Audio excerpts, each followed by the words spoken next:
अस्सलाम वालेकुम दोस्तों, आज हम बात करेंगे द लेजेंड ऑफ लोरोना मूवी के बारे में। चलिए शुरू करते हैं। ये कहानी स्टार्ट होती है एक अंधेरे रात से, जहां हम एक माँ और उनके दो बच्चे को जंगल के अंदर से कहीं जाते हुए देखते हैं। पता चलता है ये असल में मेक्सिको बॉर्डर है और ये लोग इलीगली उसे पार करने की कोशिश कर रहे हैं। बहुत देर तक चलने की वजह से वो लोग थक चुके थे, तो वो लेडी अपने बच्चे को एक जगह बिठाकर खुद जाती है उस आदमी को ढूंढने जो उन्हें आगे का रास्ता दिखाएगा। मगर जैसे ही वो निकल जाती है, इन बच्चों को किसी की रोने की आवाज सुनाई देने लगती है। कोई उनके नाम से उन्हें बुला रहा था। ये आवाज किसी औरत की थी, तो उन्हें लगता है जरूर उनकी माँ किसी मुसीबत में होगी। लड़का जाता है उन्हें ढूंढने और लड़की इंतजार करने लगती है। जंगल में पता नहीं कहां से बहुत ज्यादा सफेद धुआं आ जाता है और कोहरे की तरह उन्हें घेर लेता है।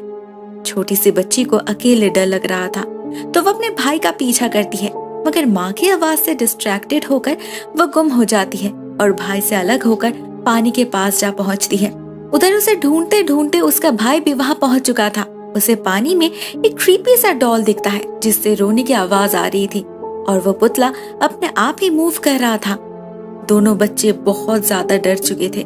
वहां से भागने की कोशिश करते हैं वो लोग, मगर तभी पानी में से एक क्रीपी लेडी निकल आती है और घने कोहरे में लिपटकर उन पर हमला कर देती है। देखते ही देखते चारों तरफ धुएं से भर जाता है और वो बच्चे कहीं गायब हो जाते हैं। अगले सीन में हम मिलते हैं एक और फैमिली से, एंड्रयू, उसकी पत्नी कार्ली और उनका बेटा डैनी। वो लोग मेक्सिको आए हैं घूमने, मगर ये कोई प्लेजर ट्रिप नहीं है। कार्ली को हम बहुत उदास देखते हैं। चारों तरफ इतना खूबसूरत रास्ता, ये सीनिक ब्यूटी, सबसे उसे जैसे कुछ फर्क ही नहीं पड़ रहा था। वो तो अपनी ही दुनिया में खोई थी। उसे दीवार पे बहुत सारे बच्चों की मिसिंग पोस्टर्स दिखते हैं, जिनमें वो दो बच्चे भी थे, फर्स्ट सीन वाले। मतलब अभी तक उनका पता नहीं चला। गाड़ी का ड्राइवर एंटोनियो कहता है, वैसे तो ये जगह बहुत अच्छी है दिल, दिमाग और सेहत के लिए, मगर हर जगह की तरह यहाँ पर भी कुछ बुरे लोग रहते हैं, उन्हें केयरफुल रहना होगा। फाइनली वो लोग होटल में जा पहुंचते हैं। हम देखते हैं ये एक बहुत ही बड़ा और खूबसूरत बंगलो है। एंड्रयू को तो देखते ही पसंद आ गया था। पता नहीं लोग ऐसे जगहों में क्यों नहीं आते। घर की केयर टेकर वेरोनिका उनका वेलकम करती है, मगर न जाने क्यों उनके बेटे को देखकर ही वो घबरा जाती है। असल में रिजर्वेशन के टाइम एंड्रयू ने मेंशन नहीं किया था कि वो साथ में किसी बच्चे को भी ला रहा है। बिसाइड्स उन्हें कार्ली का चेहरा भी बहुत जाना पहचाना सा लग रहा था। इवन वो कार्ली से पूछती भी है क्या वो मेक्सिकन है। कार्ली इसका जवाब नहीं दे पाती क्योंकि वो अडॉप्टेड थी। अनपैकिंग करते वक्त हम देखते हैं कार्ली के पास एक अल्ट्रासाउंड इमेज है उसके अनबॉर्न बच्चे की। बस 6 महीने पहले ही बेचारी का मिसकैरेज हुआ था। वो अभी तक उस शॉक से बाहर नहीं आ पाई। हमेशा खुद को कोसती रहती है, खुद को जिम्मेदार मानती है उस एक्सीडेंट के लिए। धीरे धीरे वो डिप्रेशन का शिकार बन गई। अभी तो उसे रेगुलरली दवाई भी लेनी पड़ती है। इसीलिए एंड्रयू उसे यहाँ पर लेकर आया है उसका मूड चेंज करने के लिए। मगर जगह बदलने से थोड़ी ना कोई माँ अपने बच्चे को भुला सकती है। उस इमेज को कार्ली एक म्यूजिक बॉक्स के ऊपर रख देती है, जिसे छूते ही एक विजन दिखाई देता है उसे, मगर वो चौंकती नहीं, शायद वो यूज्ड टू है। फ्रेश होने के बाद वो लोग कुछ देर के लिए घूमने निकलते हैं और डैनी को जमीन पर मिलता है एक पुतले का हाथ, जो देखने में काफी अजीब था। डैनी उसे लेकर खेलने लगता है और खेलते खेलते अपने पेरेंट्स से बिछड़कर वो जा पहुंचता है एक चैनल के पास। वहाँ पानी में एक सफेद कपड़ा पड़ा था। जैसे ही डैनी उसे उठाने जाता है, वो कपड़ा उसे जकड़ लेता है और खींचकर पानी के अंदर ले जाने लगता है। डैनी बहुत हाथ पैर मारता है, कोशिश करता है खुद को आजाद करने की, मगर ये कपड़ा किसी जंजीर की तरह उसे पकड़ कर रखा था। उसके चिल्लाने की आवाज से उसके पेरेंट्स आ जाते हैं, पानी में छलांग लगाते हैं उसे बचाने। एंड्रयू को तो कुछ फील नहीं होता, मगर कार्ली को क्लियरली लगता है कोई उसका हाथ खींच रहा है। ये वो कपड़ा ही था। डैनी से पूछने पर वो भी कहता है कि उसने पानी में किसी लेडी को देखा है। माँ और बेटे दोनों ही काफी डर चुके थे, मगर एंड्रयू उनके बातों को सीरियसली नहीं लेता। उसे लग रहा था कार्ली दवाई नहीं ली इसीलिए हेलुसिनेट कर रही है, मगर वो देख नहीं पाता वहाँ पानी में सफेद कपड़ों में लपेटकर एक लेडी सच में ही खड़ी थी। वो रो रही थी जैसे बहुत दर्द में हो। ये वही एविल स्पिरिट थी जिसने फर्स्ट सीन वाले बच्चों को गायब किया था। तो क्या अभी वो डैनी के पीछे पड़ी है? इस खतरे से अनजान एंड्रयू और कार्ली जाते हैं एक रेस्टोरेंट में कुछ क्वालिटी टाइम स्पेंड करने, लेकिन वहाँ कुछ गुंडे उन्हें परेशान करने लगते हैं, स्पेशली पेड्रो नाम का एक बंदा। एंड्रयू से लड़ाई भी हो जाती है उसकी। फॉर्चुनेटली एंटोनियो आकर उन्हें संभाल लेते हैं, मगर वो उन्हें सावधान भी करते हैं। कहते हैं यहाँ पर लोग गायब होते रहते हैं, स्पेशली टूरिस्ट एंड छोटे बच्चे। इन गुंडों से दूर रहना ही ठीक होगा। उनका डिनर खत्म हो चुका था तो वो लोग घर लौट आते हैं, डैनी को सुला देते हैं और खुद भी सो जाते हैं। मगर रात के अंधेरे में जब कार्ली खिड़की से बाहर देखती है तो उसे डैनी नजर आता है किसी लेडी के साथ चैनल के उस तरफ जाते हुए। वो और एंड्रू मिलकर उसी वक्त भागते हैं उसके कमरे की तरफ। डैनी सच में ही कमरे में नहीं था तो वो जरूर चैनल के पास होगा। कार्ली और देर नहीं करती, वो जा पहुंचती है उसी स्पॉट पर। तब तक वो व्हाइट लेडी यानी कि वो इविल स्पिरिट डैनी को लेकर पानी के उस तरफ पहुंच चुकी थी। मगर जैसे ही कार्ली पानी में छलांग लगाती है वो स्पिरिट कहीं गायब हो जाती है और उसे पीछे से आवाज सुनाई देती है एंड्रू की। उसे डैनी मिल चुका है, वो बाथरूम में था। उसे लगता है कार्ली की तबीयत ठीक नहीं तो वो उसे पानी से निकालने जाता है और तभी डैनी फिर से एक बार गायब हो जाता है। इस बार सच में पूरा घर ढूंढने के बाद भी वो कहीं नहीं मिलता। वेरोनिका उसी वक्त पुलिस बुलाती है मगर पुलिस कुछ नहीं करती। 24 घंटे से पहले वो लोग इस रिपोर्ट को ऑफिशियली एक्सेप्ट भी नहीं कर सकते। वो लोग निकल जाते हैं और कार्ली और एंड्रू को एहसास होता है अभी उन्हें ही कुछ करना होगा। तभी उन्हें उन गुंडों की आवाज सुनाई देती है। इतने रात गए वो लोग यहाँ क्या कर रहे हैं? कहीं ये उनका ही तो काम नहीं। भले ही एंटोनियो उन्हें अश्योर करता है वो लोग ऐसा नहीं करेंगे, लेकिन एंड्रू को यकीन नहीं हो रहा था। वो खुद जाता है उन गुंडों से बात करने। वो लोग तब ड्रग्स पैक कर रहे थे। एंड्रू को आते देख घबरा जाते हैं, झगड़ने लगते हैं उससे।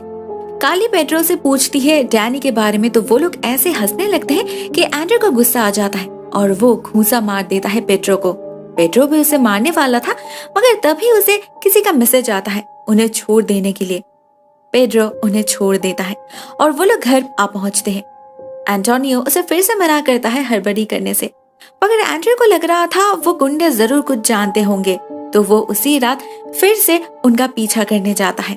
एंटोनियो भी जाता है उसके पीछे पीछे मगर एंड्रू को बचा नहीं पाता। उसे रास्ते पर वही व्हाइट लेडी दिखती है जिसके साथ डैनी भी था। उन्हें देखकर एंड्रू हड़बड़ी में गाड़ी रोकने की कोशिश करता है और गाड़ी का कंट्रोल लूज कर देता है। गाड़ी जाकर टकराती है एक पेड़ से, वो सेंसलेस हो जाता है। हम उसके पीछे एक दूसरे गाड़ी को रुकते हुए देखते हैं। कोई गाड़ी से उतरता है और एंड्रू का फोन और क्रूसीफिक्स उठा लेता है। दूसरी तरफ हम कार्ली को देखते हैं। अपने बेटे और पति के टेंशन में पागल हो रही थी वो। अचानक उसे डैनी की आवाज सुनाई देने लगती है। ये आवाज घर के पीछे वाले जंगल में से आ रही थी। कार्ली पागलों की तरह उस तरफ भागने लगती है। वो ऑलरेडी एक बच्चे को खो चुकी है, दूसरे को खो नहीं सकती वो। डैनी की आवाज को फॉलो करके वो आगे तो बढ़ रही थी मगर ये जंगल जैसे एक मेज बन चुका था। कार्ली को समझ ही नहीं आता वो किस तरफ जाए। अचानक किसी चीज से टकराकर वो बेहोश हो जाती है। जब उसका होश लौटता है उसे फिर से डैनी की आवाज सुनाई देने लगती है जंगल के दूसरी तरफ से। इस बार वो और नहीं रुकती, जैसे तैसे उसे ढूंढ ही लेती है। डैनी कहता है उसे वो व्हाइट लेडी लेकर गई थी मगर वो भाग निकला। कार्ली को भी उस स्पिरिट की रोने की आवाज सुनाई देती है। फूट फूट कर रो रही थी वो, डैनी को ही ढूंढ रही थी शायद। कार्ली उसी वक्त उसे लेकर घर वापस आ जाती है और वेरोनिका से बात करती है। पता चलता है उसे भी इस इविल स्पिरिट के बारे में सब कुछ पता है। सालों पहले उसकी बेटी एंजेला भी तो ऐसे ही गायब हुई थी। उसकी नजर जिस पर पड़ती है वो बच्चा उसके हाथ से नहीं बचता, वो उसे गायब कर ही देती है। डैनी को लेने भी वो जरूर आएगी। वेरोनिका उसके प्रोटेक्शन के लिए कुछ अरेंजमेंट्स करने जाती है। तब तक कार्ली को कहती है अपने कमरे में छुपने के लिए, मगर इतना सब कुछ करके भी उस आत्मा को रोक नहीं पाते वो लोग। जब कार्ली और डैनी कमरे में बात कर रहे थे तो अचानक कार्ली का म्यूजिक बॉक्स बजने लगता है और जैसे ही वो उसे बंद करने आगे बढ़ती है पीछे से उसका बेटा गायब हो जाता है। वो व्हाइट लेडी सफेद धुएं की तरह निगल लेती है उसे। कार्ली को उसके वेट फुटप्रिंट्स दिखते हैं मगर वो अभी काले रंग का पानी बनकर दीवार के अंदर से चलने लगी थी। कार्ली उसका पीछा नहीं छोड़ती। वो ऊपर से नीचे ग्राउंड फ्लोर पे आ जाती है और जैसे एक दरवाजे के सामने उस पानी का फ्लो रुकता है कार्ली अपने बेटे को बाहर खींच लेती है। तब तक एंटोनियो भी आ चुका था उसकी मदद करने। उसे भी वो स्पिरिट दिखती है और वो उसे रोकने के लिए शूट करता है। ऐसे वो लोग वेरोनिका के कमरे तक पहुंच जाते हैं। वहां उसने अपने सारे पूजा के सामान रखे थे। इस कमरे में वो स्पिरिट कभी एंटर नहीं कर पाएगी, यहाँ सेफ है वो लोग। मगर कार्ली को स्पिरिट का राज जाना था। कौन है ये स्पिरिट और डैनी के पीछे क्यों पड़ी है? वेरोनिका बताती है, मेक्सिको में बहुत सारे अर्बन लेजेंड्स प्रचलित है। उनमें से एक है ला llorona की। इंग्लिश में इसका मतलब होता है दी वीपिंग वुमन। मगर ये कोई झूठी कहानी नहीं है, सच है। यह ला llorona असल में एक मारिया नाम की औरत थी जो सालों पहले इस जगह पर रहती थी। वो प्यार करती थी हर्नांडेस नाम के एक आदमी से जो इस घर का मालिक था। बहुत रिच था वो। उससे शादी करके घर बसाना चाहती थी मारिया। उनकी एक बेटी भी थी जिसे उसने चुपके से जन्म दिया था। हर्नांडेस की पत्नी बीमार थी, वो कभी भी मां नहीं बन सकती थी। तो मारिया को लगा बच्चे की खातिर हर्नांडेस उससे शादी करने के लिए जरूर मान जाएगा। मगर हुआ बिल्कुल उल्टा। हर्नांडेस ने साफ साफ बता दिया वो अपनी पत्नी को छोड़ नहीं सकते, लेकिन इस बच्चे को जरूर अपना सकते हैं। वो और उसकी पत्नी मिलकर इसकी परवरिश करेंगे। इस बात पे मारिया राजी नहीं होती। वो चैनल के पानी में डूबकर सुसाइड करने की कोशिश करती है। हर्नांडेस उसे उस बच्ची को छीनने जाता है, लेकिन मारिया नहीं देती। उनके बीच हाथापाई होती है और हर्नांडेस एक पत्थर से मारिया को मार डालते हैं। हर्नांडेस ऐसा करना नहीं चाहते थे, मगर मजबूरी में हो गया। उसने उस बच्ची का पाल पोस बहुत प्यार से किया। नाम रखा गैब्रिएला। मगर वो जगह हमेशा हमेशा के लिए कर्स्ड हो गई। मारिया की वेंचफुल स्पिरिट अभी भी भटकती रहती है वहाँ। जो भी बच्चा मिले उसे अपनी बेटी समझ के ले जाती है अपने दुनिया में। डैनी के साथ भी वो यही करना चाहती है। मगर वेरोनिका एक बात को लेकर बहुत कंफ्यूज्ड थी। आज तक ला llorona सिर्फ पानी के आसपास के जगह को ही हॉन्ट करती थी, लेकिन अभी वो इस घर में कैसे आ गई? कुछ तो बदलाव हुआ है उसमें। वो पहले से ज्यादा शक्तिशाली बन चुकी है, मगर कैसे? वेरोनिका की दादी एक बहुत फेमस विच हुआ करती थी।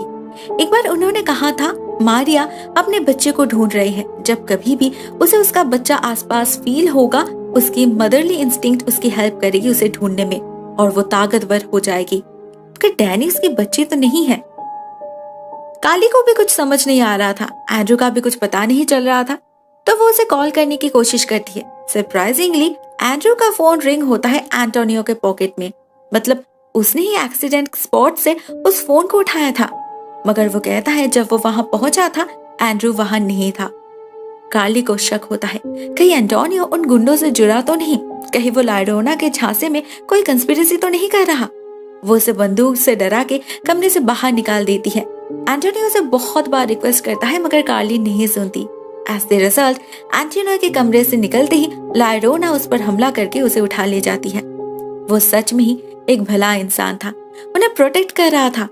अभी कार्ली सच में अकेली पड़ चुकी थी, तो वो खुद जाती है अपने पति को ढूंढने। मगर घर से निकल पाए तब ना, ला llorona की स्पिरिट कॉन्स्टेंटली उसका पीछा कर रही थी। बीच में एक फोटोग्राफ को देखकर वो रुक जाती है। यह इस घर के मालिक की फैमिली फोटो थी, मिस्टर हर्नांडेस की। वहाँ उनके पत्नी के साथ साथ गैब्रिएला भी थी, मगर किसी ने उसका चेहरा खराब कर दिया था। ला llorona उस फोटो को देखकर कुछ देर के लिए इमोशनल हो जाती है, जिसका फायदा लेकर कार्ली जाकर छुपती है बेसमेंट में। यह वेरोनिका के कमरे के एग्जैक्टली नीचे था, तो वहां से कार्ली डैनी से बात कर पा रही थी। ठीक तभी उस पर ला llorona हमला कर देती है और वेरोनिका भागती है उसे बचाने। उसने डैनी से कमरे में रहने के लिए कहा था बार बार, मगर उसने नहीं सुना। अभी ला llorona की स्पिरिट बिल्कुल पागल हो चुकी थी।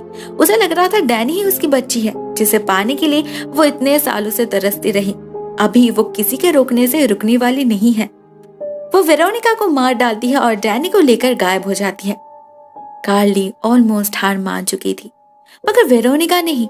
उसे एक आखिरी रास्ता पता है जिससे डैनी को वापस लाया जा सकता है। पता चलता है हर्नांडेस गैब्रिएला से बहुत प्यार करते थे, अपने पत्नी से भी ज्यादा। ये उसकी पत्नी बर्दाश्त नहीं कर पाती थी। उसने गैब्रिएला पर कई बार कर्स डालने की कोशिश की। वेरोनिका के दादी ने उसे बचाया। फर्नांडेस ने अपने बेटी को एक म्यूजिक बॉक्स गिफ्ट किया था। वेरोनिका के दादी ने उसमें कुछ पावर्स डाल दिए। जब भी गैब्रिएला मुसीबत में होगी, यह म्यूजिक बॉक्स बचने लगेगा। मगर लास्ट तक वो उसे बचा नहीं पाया। गैब्रिएला को अपने सौतेली माँ के हाथ मरना ही पड़ा। फर्नांडेस ने उसे खुद दफनाए थे, किसी को पता नहीं कहा। मगर दादी ने एक बार वेरोनिका से कहा था वो जगह आसपास के किसी आइलैंड में है। अगर ला llorona को उसकी अपनी बेटी मिल जाए तो वो शायद शांत हो जाएगी और डैनी को छोड़ देगी। इसी होप में वेरोनिका कार्ली को उस आइलैंड का नाम बता देती है और इसके तुरंत बाद ही उसकी मौत हो जाती है। कार्ली के दिल में एक नई उम्मीद जाग उठी थी। वो प्रॉमिस करती है खुद से कि वो किसी भी कीमत पर डैनी को वापस ले आएगी। वो निकल पड़ती है जंगल के रास्ते, जहाँ उसे फिर से वो गुंडे दिखते हैं। इस बार उन्हीं लोगों के साथ एंड्रयू भी दिखता है। इन्हीं लोगों ने एंड्रयू को किडनैप किया था उस एक्सीडेंट स्पॉट से। वो कार्ली पर भी कब्जा कर लेते हैं, मगर इस बार भी एंटोनियो ही उन्हें बचाते हैं। वो किसी तरह बच गया था लायरोना के हाथ से। उसे सिर्फ बच्चों से मतलब है। अगर वेरोनिका उस पर क्रूसीफिक्स से हमला नहीं करती तो शायद वो भी बच जाती। कार्ली एंटोनियो से पूछती है उस आइलैंड के बारे में। उसका नाम सुनकर ही वो डर जाते हैं। वह काफी डरावनी जगह है, द आइलैंड ऑफ डेथ। माना जाता है लायरोना सारे बच्चों को चुरा के वहीं ले जाती है और फिर उनके सोल्स को निकाल के भर देती है छोटे छोटे डॉल्स में।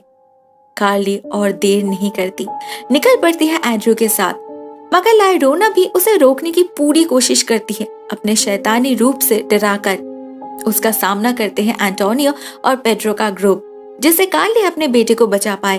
वो लोग चैनल के रास्ते चलने लगते हैं। आगे बढ़ने के साथ साथ उन्हें पानी में बहुत सारे डॉल्स दिखने लगते हैं। इसमें भी शायद किसी न किसी बच्चे की रूह कैद होगी। उधर आइलैंड से एक बहुत ही अजीब तरह की ब्लू लाइट निकल रही थी, जो देखने में काफी डरावनी थी।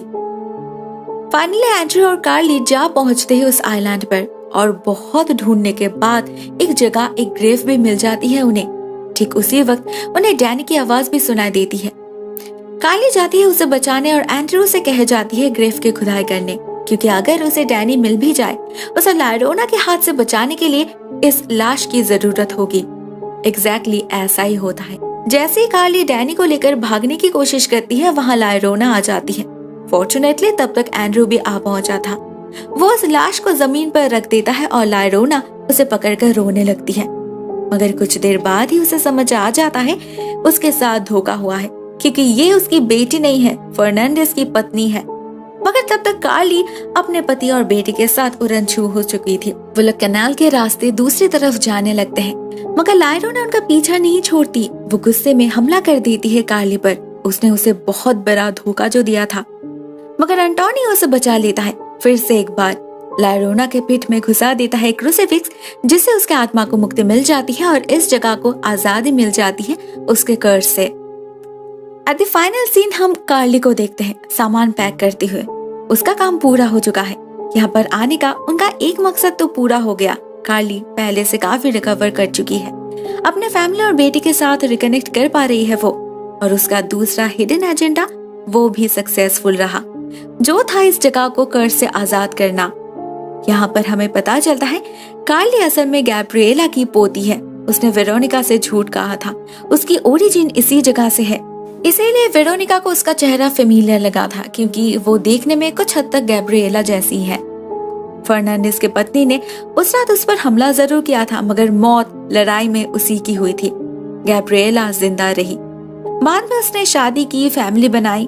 उसके फैमिली में सभी को इस कर्ज के बारे में पता है, तो फाइनली कार्ली आ गई उसे मिटाने। ये म्यूजिक बॉक्स उसके दादी की ही है, जो उसके माँ ने उसे दिया था। अभी ये हमेशा उसके साथ ही रहने वाली है। The end। मूवी की एक्सप्लेनेशन देखने के लिए बहुत बहुत शुक्रिया दोस्तों। वीडियो को लाइक करें, शेयर करें, चैनल को सब्सक्राइब करें। खुदा हाफिज़।